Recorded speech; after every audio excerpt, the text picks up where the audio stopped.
Goeienaand en baie welkom by nog 'n episode van Praag TV.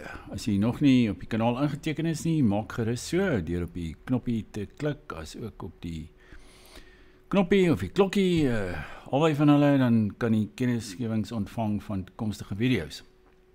Nou ja, vanaand se onderwerp is die NG Kerk deur die ANC oorgeneem?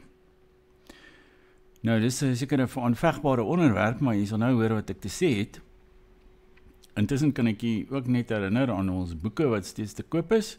Hieronder op die winkel onder hierdie video, is baie maklik. Jy klik net daarop en maak 'n bestelling en ons voer dit binne 24 uur uit. Ja, die NG Kerk.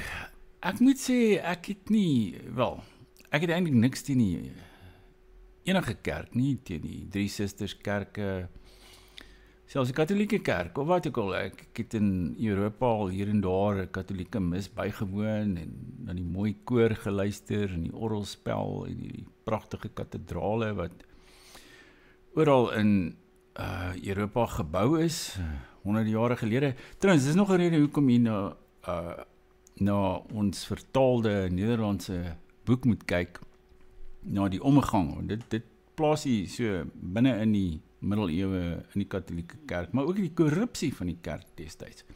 Want ongelukkig is dit so, van die Katholieke Kerk ten minste, en dis hoekom die protestantisme dan uiteindelik ontstaan het, was juis omdat hulle ontevrede geraak het met die soort leegheid, die geestelike leegheid en die korrupsie en die dekadensie eintlik van die Katholieke Kerk. Maar ongelukkig in ons tyd is ons besig om iets van dieselfde te beleef, sover die NG Kerk betref. En dit lyk vir my asof dit eintlik van buite af deur die ANC geïnfiltreer is, want ek kan nie dink hoekom sou die NG Kerk hom nou wou aanpas by die ANC se ideologie, by die heersende ideologie. Hoekom sou die NG Kerk polities korrek wil word, soos wat dit tans die geval is? Daar's toch geen rede daarvoor nie. Kyk, as mense praat van die skole en die universiteite, die staatsskole, die openbare skole en die openbare universiteite, daar is nie iewers die politieke mag wat die kitaar slaan, want as jy skoolhoof wat hom verset teen Lesofie of iemand hier in Gauteng, jy weet wat weier om sekere dinge te doen wat die onderwysdepartement aan hom voorskryf, hy gaan net daar afgerank word. Ons het dit gesien met hierdie geval van Pretoria Girls High. Die mense daar het eintlik niks verkeerds gedoen nie. In die volgende oomblik toe is die ANC soos hyenas op hulle. Hulle het die mense afgedank, geskors. Hulle maak net wat hulle wil. Maar die NG Kerk is eintlik 'n privaat instelling. Die geboue, sover ek verstaan, en die terreine behoort aan die gemeentes. Met ander woorde, hulle is nie aan die staat verantwoordelik nie. Daar is toch in ons land in theorie in elk geval godsdienstvryheid. Dus kan jy preek wat jy wil, jy kan jouself uitleef, sover dit jou godsdienst betref en jou waardes. Die moslims doen dit, die jode doen dit, maar lyk my die Afrikaner Christen, hy deesdae is geneig om so half die aangeduide weg van die marxistiese ateïs van die ANC en die Suid-Afrikaanse Kommuniste Party te wil volg. Want die NG Kerk is so skroomvallig oor alles en hulle is so besig om hulle self polities korrek te posisioneer, of dit nou gaan oor homoseksualiteit of oor hierdie hele die konflik in die Gaza-strook, want blykbaar het die NG Kerk nou ook geld bewillig vir die Palestynë, wat hulle seker vry is om te doen, ek weet nie, maar dit lyk net vir my asof hulle gedurig, as hulle moet kies, dan kies hulle die polities korrekte inslag. Maar nou, ek wil so 'n bietjie praat oor hoe dit vir my in die verlede was, my ervaring van kerk toe gaan, want ek was in die koshuis gewees en ons moes 2 keer by help mekaar en ons moes 2 keer elke Sondag kerk toe gaan. En dus het ek so al veroordeels daarvan gehad en ek het ook 3 keer gekatkiseer, dus ek weet alles van het alles geweet, van die Dordtse leerreëls, die Heidelbergse katekismes en die ja, die Duitse geloofs, Heidelbergse Katekismus, Nederlandse geloofsbelijdenis, dis hy, die drie belydenisse. Maar nou ja, voor ek nou daarby kom, ek wil nou net spesifiek verwys na 'n berig of 'n artikel van die moderator van die NG Kerk wat onlangs op Netwerk 24 verskyn het. Ja, en die man se naam is Jan Lubbe. Ek het hom nog nooit ontmoet of enigiets nie. Ek ken hom van geen kant af nie. Maar hy woon blykbaar op Bloemfontein en hy is die moderator van die NG Kerk. Nou, dan sal nou 'n paar dinge wat by my hierso, jy weet, hy is so half sarkasties hierdie man. Jy weet en dan begin hy hier praat van wat is die woede wat so sweer, want hy sê daar is 'n woede by die gewone lidmate van die NG Kerk. Nou ek kan dit verstaan dat mense daar woede by hulle is. Ja, ons word absoluut vertrap, ons word verkrag, vermoor, besteel, jy weet die land val in mekaar, daar's nie water in die pype nie. Goed, daar was nou nie onlangs weer kragonderbrekings gewees nie, maar nogtans, daar is geweldige probleme met infrastruktuur, die hele land deur, daar's korrupsie, en dan het jy weet, Julius Malema wat sien, kiloboer, kilofarmer, wat ek al, uiteraard gaan daar mense wees wat kwaad is daaroor, en ek dink met reg, maar nou sê hy nee, wat is die woede wat so sweer, wat na soveel sondae se kerk toe gaan so praat, kom dit uit ons primitiewe geheue as kerkvolk, die wegtrek uit die Kaapkolonie in die 1830s en die ring van grawery net wat nie sy seun daarop wou plaas nie. Andrew Murray se oortuiging dat die oorlog van 1899 God se oordeel oor Transvaalse volkssondes was. Onverwerkte trauma oor afgebrande plaashuise en mielielandjies in die Vrystaat, die uitmergeling in konsentrasiekampe, die verraad van broers en bure. Ja, dan gaan hy so verder, nou hierso, jy weet, wat vir my altyd net so typerend van hierdie, ek noem hulle nou maar die linkses, of die dom linkses, of hierdie psikofante van die huidige bewind en die huidige ideologie, is natuurlik dat hulle, as jy hulle 'n halwe kans gee, dan stereotypeer hulle die Afrikaner, want jy weet, dit is waarmee die Britse media, of jy weet, die Johannesburgse media, of die ou progressiewe party, of die communistische party, almal van hulle, al wat hulle het geen argument nie, al wat hulle kan doen, is om die Afrikaner te verguis en te stereotypeer en ons as dom en onooglik en onnoosel en wat ook al voor te stel. Maar jy weet, soos Gustav Venter, Gustav Venter altyd op hierdie kanaal gesê het, die skrander Afrikaner. Die skranderste mense, die intelligentste mense in hierdie land is Afrikaners. En mense ervaar het in jou daaglikse lewe, die interessantste gesprekke hier, het jy met ander Afrikaners, want hulle verstaan dinge, hulle dinge al diep deurdink. En daar is fantastiese boeke in Afrikaans geskryf. Dit is nie die boeke wat die pryse kry nie, maar daar is ongelooflike boeke in Afrikaans geskryf, sowel nie fiksie as nie fiksie. Maar kom ons kyk nou na hierdie stereotypes wat dominee Jan Lubbe hierso uitpak. Hy sê daar, die kares van ideologiese indoktrinasie oor die swart gevaar, roomse gevaar, rooi gevaar, die gevaar van popmusiek. Nou, jy weet hoekom moet 'n predikant en 'n geestelike en 'n teoloog, wat het hy vir ons te sê oor popmusiek? Gaan hy nou vir ons 'n ontleding gee van Black Sabbath se Sweet Leaf daar in die 70er jare waarna mense geluister het, jy weet, of ek het nou weer 'n interessante goed gelees, jy weet, Ozzy Osbourne, die hoofsanger van Black Sabbath, en gitaarspeler, hy is mos onlangs oorlede, en jy weet, en hy was werklik hy was 'n satanus, daar was allerlei satanistiese simboliek in sy musiek, en wat ook al.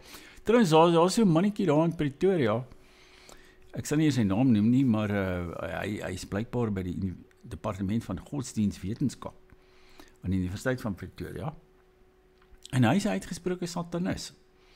Nou, jy weet, waarheen is ons op pad, wil ek wonder nou, jy weet, of as jy praat van popmusiek, is dit nou wat Jim Morrison van The Doors, wat aan 'n dood is aan 'n oordosis dwelms in 'n hotelkamer in Parys, en hy lê nou daar begrawe in Père Lachaise in Parys. Jy weet, hy was daar was so 'n satiriese liedjie ook van iemand anders, van Frank Zappa, waar hy nou, ja, jy weet, praat van Jim Morrison. Maar is dit die helde van 'n teoloog? Ek wonder. Jy weet, hoekom gaan hierdie man so aan oor popmusiek? Of die gevaar, en dan die swart gevaar. Nou, hoe mens ook al na hierdie kwessie kyk, in Suid-Afrika het daar 'n demografiese omwenteling plaasgevind. Weet nie so lang, 'n paar dekades gelede, was ons nog so 30% van die bevolking, 20-30% van die bevolking, nou is ons 7%. Daar was heeltemal demografiese ontwenteling gewees. En dit is vir ons 'n bedreiging. Ek dink, daar's die Amerikaners, hulle trek nou, die blankes in Amerika is nou iets soos 62% van die bevolking. Hulle was eers 95%, en hulle voel dit aan as 'n bedreiging. Nou, hoe moet ons nie die demografiese bedreiging, waar ons nou 7% van die bevolking is, hoe moet ons dit nie aanvoel nie? Is dit nie vir ons 'n probleem nie? Is dit nie iets waaroor ons moet dink, en waarheen ons op pad is nie? Dan praat jy, die rooi gevaar. Ja, kyk, ons kan seker baie lank praat oor die rooi gevaar, maar Suid-Afrika, tesame met Cuba en Noord-Korea en, wel, daar was ook Venezuela, maar lyk my die kommuniste in Venezuela het nou so 'n bietjie op hulle baadjie gekry. Maar dis een van 'n handjievol lande waar mense nog kommunisme ernstig opneem. So ek dink, en as 'n mens kyk na alles wat daar gesê word oor grondonteeneming sonder vergoeding, en jy weet, net die hele manier, hierdie soort totalitêre manier waarop 'n eenvormige denke op ons afgedwing word, van jy weet, in die parlement, in die media, en van die kansel af, in die skole, in die universiteite, en van die kansel af, dan is ons in 'n soort kommunisme hier.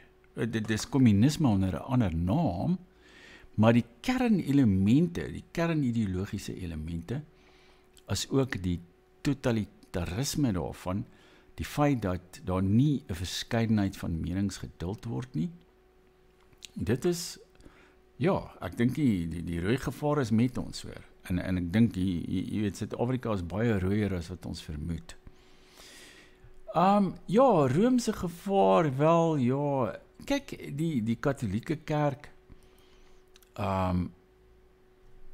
wel, in ons land was van hierdie katholieke baie beslis betrokke by terreur en al sulke tipe goed. Jy weet, hier is mos hierdie, hier is een of ander priester of iets hier van Pretoria, en hy het blykbaar 'n AK-47 daar op die altaar geplaas in sy kerk.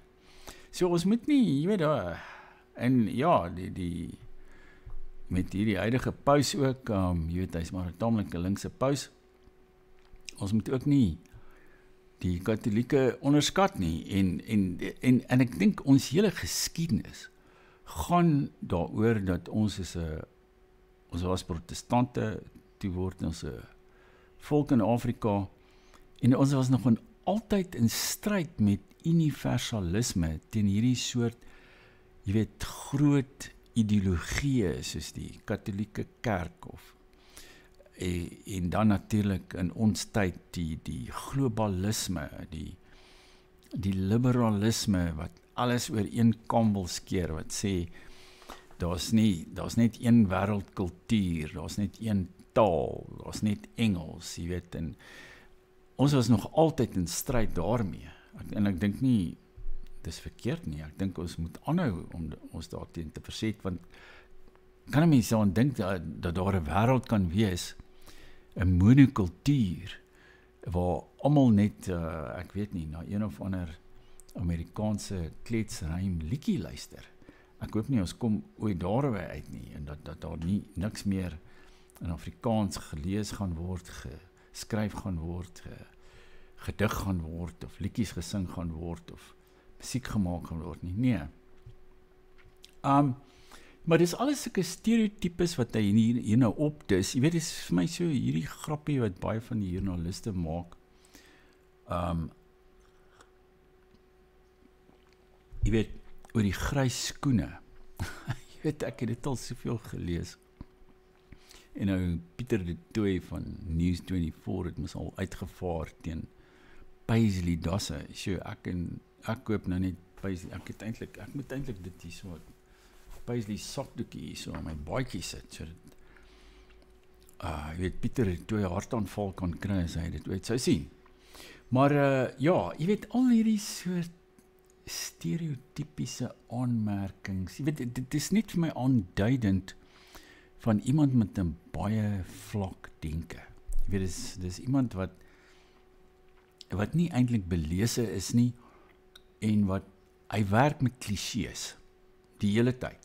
En ons kan nou 'n bietjie verder daaroor gesels. Ook, jy weet, hoe hierdie vervlakking wat in die NG Kerk ook plaasgevind het. Ja, en dan sê nou, praat net daar van magsverlies. En nou, ons moet net eintlik nou vier dat ons nou magteloos is, en jy weet, die ANC en hierdie bewind kan nou maar net maak wat hy wil, en ons vertrap en vergys elke dag van die week. Jy weet, daaroor moet ons nou maar nie tevrede wees, en gelate wees, en fatalisties. Ja, nou praat hy oor ongelykheid, en al sulke tipe goed. En ja, hier kom nou, dan so 'n paar paragrawe verder, nou sê hy wat die NG Kerk was, en wat dit nou is, en dit is vir my 2 interessante paragrawe hierdie, kom ons kyk bietjie daarna. Waar sy in die 19de eeu wyd as hierdie landskerk geag is, het die NG Kerk deur 'n sameloop van omstandighede en deur bewustelike keuse in die 20ste eeu meer en meer volkskerk vir die Afrikaner geword. Teen die 1980s magtig en invloedryk van jou CV tot op TV. 'n Skans waarachter lidmate kon skuil weg van die onstuitbare gang van die geskiedenis daar buite. Ons kerk as plek van rus en sieleheil, uiteindelik 'n pietistiese na binnekeer, lekker sing, opwekking en goed voel huis toe gaan. Nou, kyk, ek gaan nie eintlik dikwels kerk toe nie, maar ek sou eintlik daai beskrywing wat hy daar gee van na binnekeer, lekker sing, opwekking en goed voel huis toe gaan. As daar 'n NG Kerk is wat dit vir my sou kon bied, dan sal ek dit graag bywoon. Want 'n mens wil 'n bietjie wegkom van, jy weet, jou daaglikse stryd en van die vulgariteit van die alledaagse en 'n soort geestelike ervaring nie. Ek dink ons smag almal daarna. Maar die NG Kerk gee dit nie meer vir ons nie.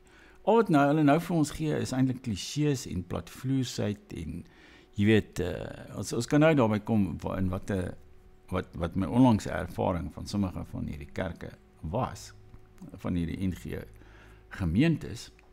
En wat is daarmee fout, sou ek sê, wat is fout met 'n volkskerk?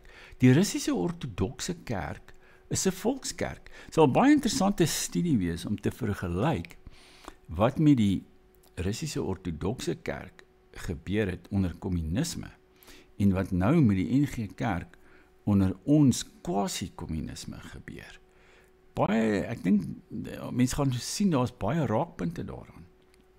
Maar daar is niks feit daar meer om 'n volkskerk te wees nie. Ek dink daar is baie lande met sulke kerke. Daar is die Engelse kerk, die Anglikaanse kerk, wat ook 'n ontsettende agterbakse spul is, jy weet, deurtrek met homoseksuele en daar is soveel skandes alhoor perifilie in die Anglikaanse kerk, self ook hier in Suid-Afrika. Die Anglikaanse kerk wat hier tussen hier in Engeland natuurlik al opslag gemaak het. Maar dis natuurlik, daar's niks fout. Nou, Jan Libbe sê niks oor die Anglikaanse kerk as 'n Engelse kerk wat onder die Britse koningshuis staan nie. Nee, maar ons mag nie 'n kerk van ons eie hê nie. O nee, lyk my nie. So dan gaan hy nou, en dan, goed, dis wat die NG Kerk was, en waarteen hy hom nou uitspreek, dat dit 'n volkskerk was, dat dit vir mense 'n geestelike ervaring gebied het. Daarteen is hy gekant. So wat is die NG Kerk vandag nou? Kom ons kyk 'n bietjie wat sê hy in hierdie paragraaf. In die laaste 4 dekades, hierso, het die NG Kerk moeisaam hiervan weggedraai, van volkskerk na beleidende kerk. Eers met die dokument Kerk en Samelewing, 1986, en sedert 2002 se algemene synode in opeenvolgende roepingsverklarings al sterker georiënteer aan wie ons ten diepste teologies is. 'n Christelik gereformeerde kerk in Afrika, konfessioneel en kontekstueel, terloops, dis besig om ook in ander wit Afrikaanse kerke te gebeur. Ja, en dan sê verder hier om 'n hulle is nou 'n beleidende kerk.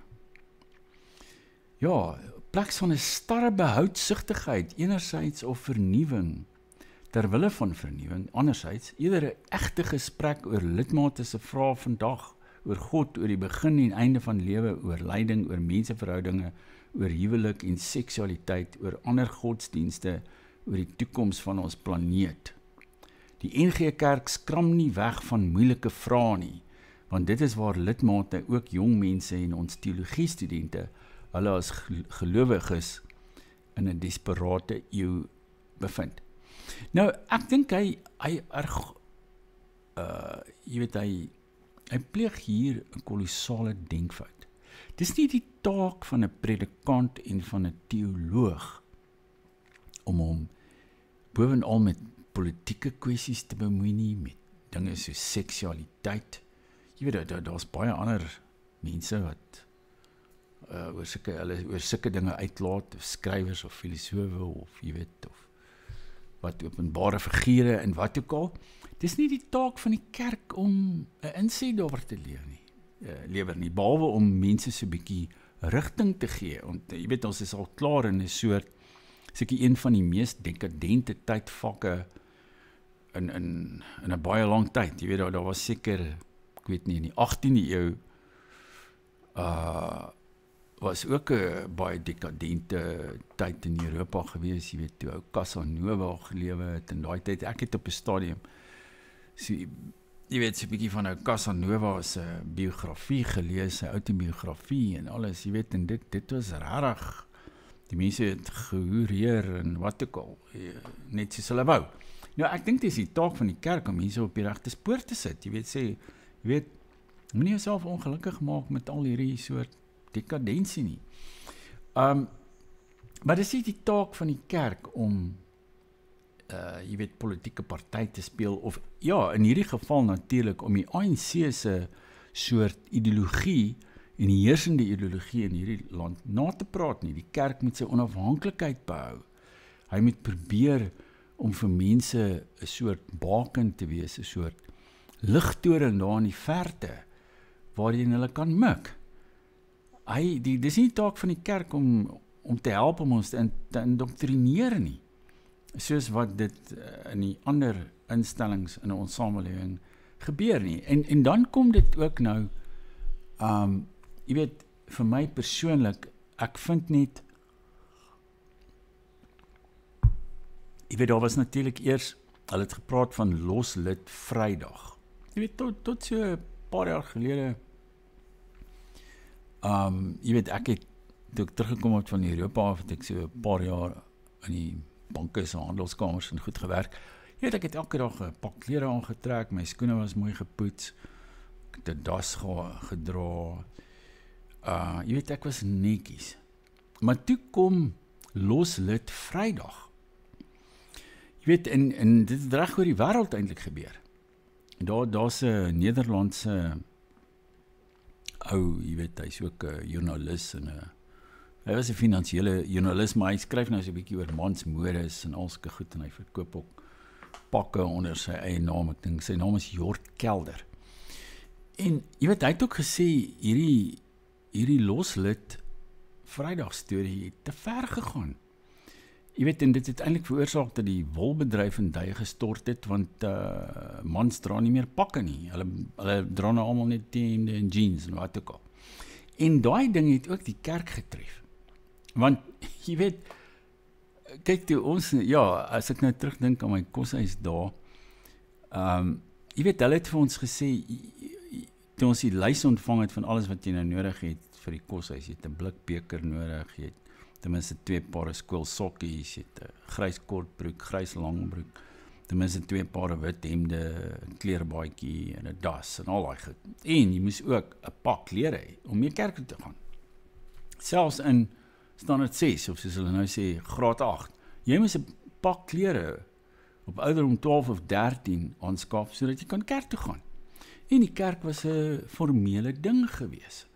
Ek kan onthou, jy weet, eendag dit was daar in Braamfontein, Johannesburg, daar was nou die 3 Susters kerke, was daar die NG Kerk, die hervormde kerk en die gereformeerde kerk, of die Dobberkerk, soos dit ook genoem word. En wel, ons was, jy weet, ek was nou so verveeld met al die prekke en alles het ons het na almal toe gegaan, jy weet, so oor en weer, so ek het my volle blootstelling aan al 3 die Susterkerke, jy weet, op 'n jeugtige ouderdom gehad, tesame met 3 keer gekatkiseer en wat ek al, elke keer het ek getrek, die koshuisraad of dit of dat. Maar, daar was, op 'n stadium het hulle die Dobberkerk verkoop. En toe is daar een of ander wolkekrabber gebou daar opgerig. En hulle het 'n ander ene, 'n soort van 'n supermoderne kerkgebou gebou, so 'n bietjie laer af. Ja, ek dink, wat is die straat se naam daar? Ja, is eintlik daar in Harrison of so. Straat het hulle hom gebou, so nie onder die, jy weet die Johannesburg munisipale gebou, wat nou ook 'n mirasie is, wat die ANC het hom heeltemal opgeneek.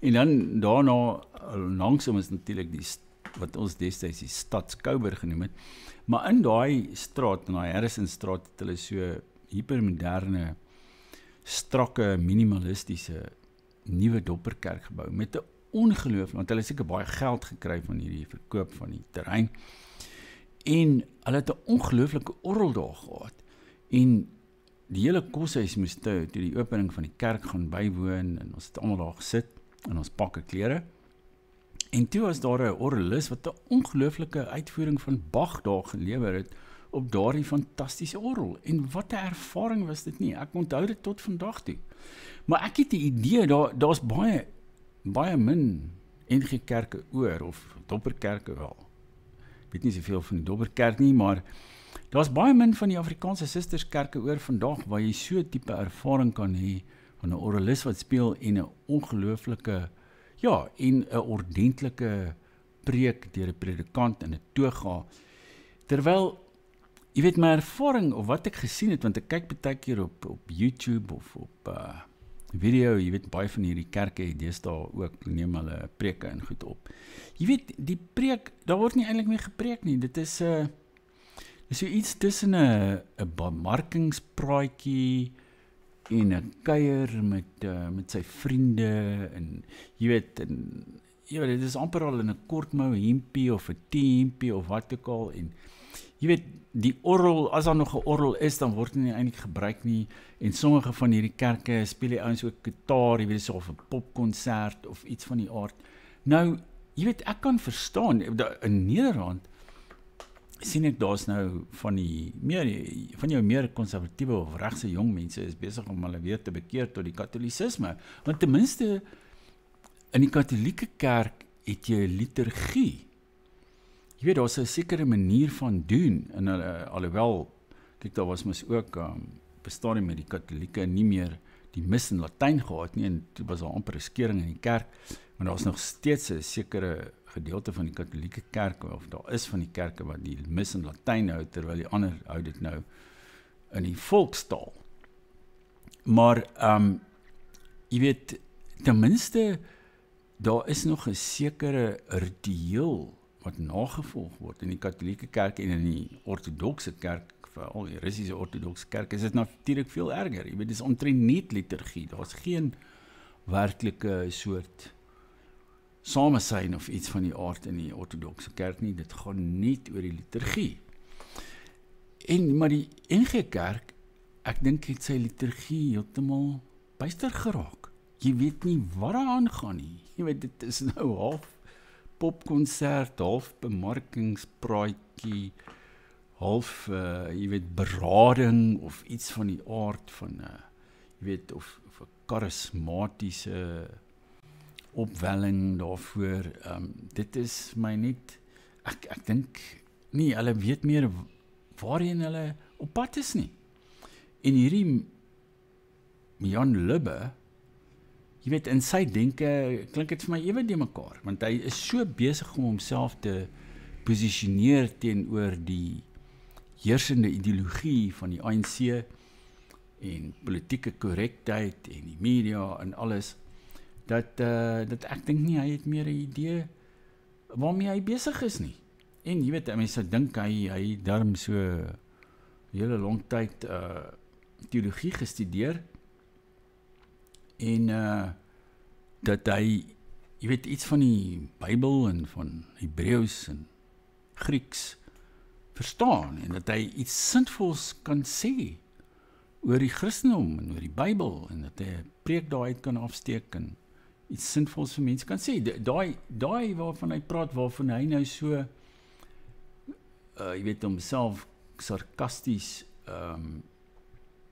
afsluit, waar hy praat van, jy weet, ons het lekker gesing en ons het ons het 'n pietistiese ervaring of 'n geestelike ervaring gehad. Dit ag hy nie belangrik nie. Ja, hier is hierdie sin hierso. Kom ons kyk net gou weer na. Waar hy sê, uiteindelik, ja, ons kerk as plek van rus en sieleheil. Uiteindelik, 'n pietistiese na binnekeer, lekker sing, opwekking en goed voel, huis toe gaan. Nou, ek dink ons het dit nodig soms om 'n bietjie beter te voel oor hierdie aaklige samelewing waarin ons bevind. Maar Jan Lubbe gaan dit nie vir ons gee nie.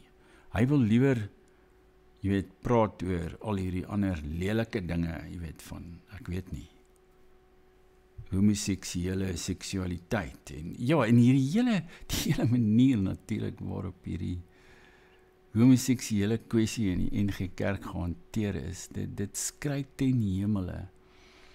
Ek dink net daai vent wat André Bartlett, hy was ook een van die hoofbelhamels wat hierdie ding gedryf het.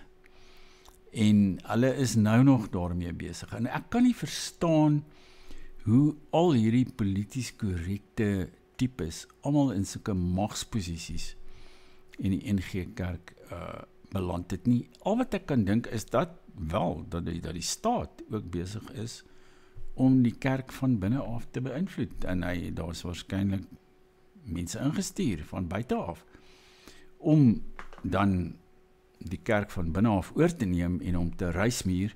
So, want indien die NG Kerk werklik nog jy weet, omgegee het vir die Afrikaner met as 'n instelling en met sy kerkgeboue en sy opgeleide predikante, ook sy barmhartigheidsdienste, kon hy werklik iets gedoen het om ons volk te help, om mense rigting te gee en ook om mense te versorg, wat versorging nodig het, bejaarde. Wel, hulle doen nog steeds goeie werk, sover ek verstaan, vir bejaardes en enkele ouers en wat ook al, mense wat swaar kry.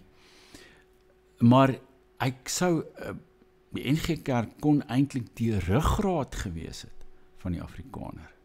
Maar tans dink ek, nee, hy is iets, NG Kerk is nou maar eintlik, hy soos die soos 'n politieke party of iets, jy weet, hy volg maar so half die mode na.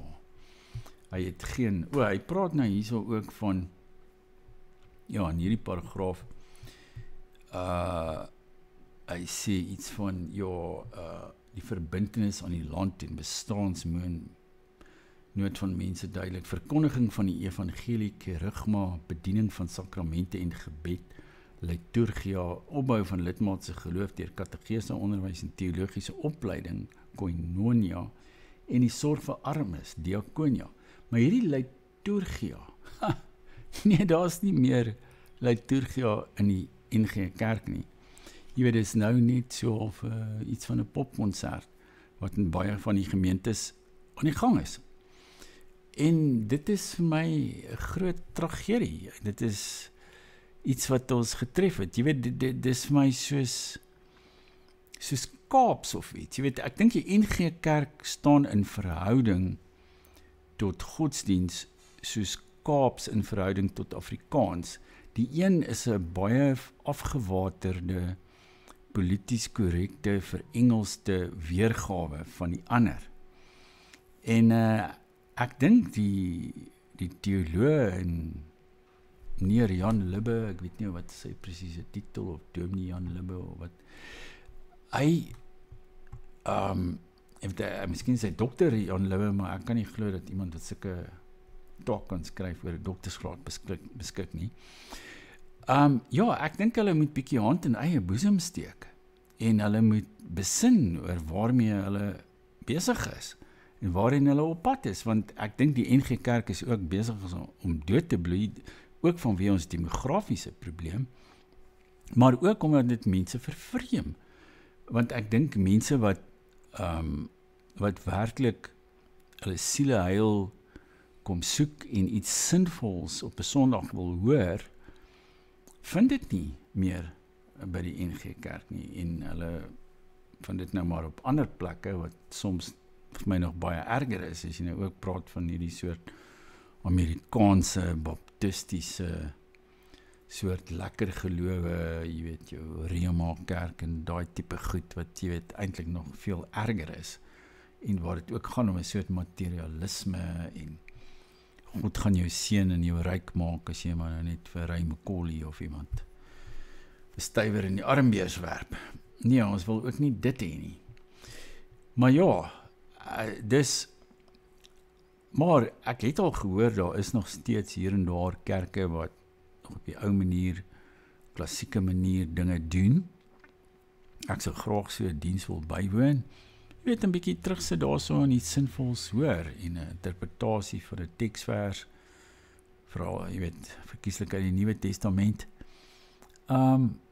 Nou wil luister, jy weet, en dat 'n mens bietjie besin daaroor, en jy weet, bietjie kos vir die siel ontvang.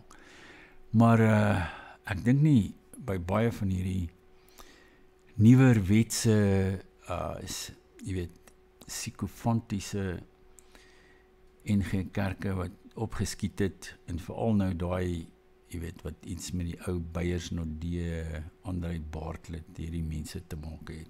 Ons gaan dit nie daar by hulle ontvang nie. Maar potensieel is dit nog steeds 'n sterk instelling waaroor die Afrikaner kan beskik. En ek dink daar moet 'n debat hieroor plaasvind. Jy weet, daar behoort eintlik 'n hele, ek dink, ek dink van Wyk Lou het ook mos gepraat van ons het meer polemieke nodig in Afrikaans. En ek dink dat hierdie NG Kerk teoloog, hulle is eintlik besig om teen ons mense te polemiseer. Hulle is besig om ons te stereotypeer en ons af te maak as hierdie, jy weet, ek weet nie, ja, die mense met die grys skoene of wat ook al, terwyl hulle juist die grys skoen ouens is, hulle is die mense wat, jy weet, daar sit met hulle kort hempies en, jy weet, hierdie verskriklike, ja, wat heeltemal hulle styl en hulle, en hulle ritueel versaak het, om, ek weet nie, jy weet, so platvoers te raak, en dit is 'n wonder dat hulle nog nie van die preekstoel af begin vloek het, of iets nie, jy weet, dat hulle praat soos die mense in die Netflix sepies of iets van die aard nie. Nou ja, jy lewer gerus hierop kommentaar en moenie vergeet om ook na ons boeke te kyk en op die kanaal in te teken nie. En dan volgende keer, dan maak ons weer so. Tot volgende keer.